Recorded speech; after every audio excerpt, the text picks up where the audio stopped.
Good afternoon, Year 10. Today we're going to carry on with the speeches. You're going to look at, read and analyse the speech that Boris Johnson made on March the 23rd, the one that actually called the lockdown down on us, as it were. So now we're all at home, so it's that speech. But before we do that, we're going to have to remember what all the aspects of persuasive writing are. So write them all down from the acronym that we use, DAFForest. And then when you've done that, go on to the next slide. That should take you 5 minutes. And here they are, of course. Direct address, anecdote and alliteration, facts, opinion, rhetorical questions and repetition, emotional language and exaggeration, statistics and triplets. And I know that you got all those because we've been over them many times and you're actually very good at persuasive writing. So I'm looking forward to what it is that you write today. On to the next slide then. Right, the learning objective today is to explore technique in Boris Johnson's speech and then write our own persuasive speech. So the title that goes into your books is Analysing a Speech and Writing a Persuasive Speech.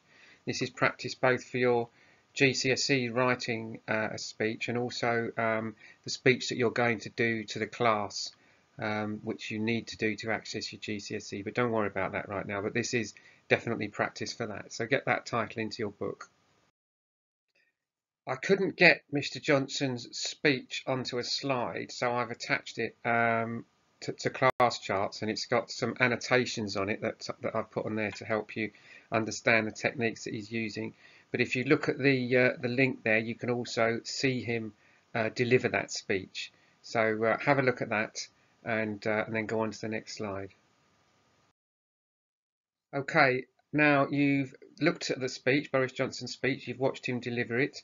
You've read the speech and you've looked at my annotations on the speech, and now I want you to write a speech to fellow and friends, persuading them the importance of staying at home. So this is persuasive. Remember, DAFForest. So you need to make a little plan first. So you need evidence. I mean, you can make your evidence up.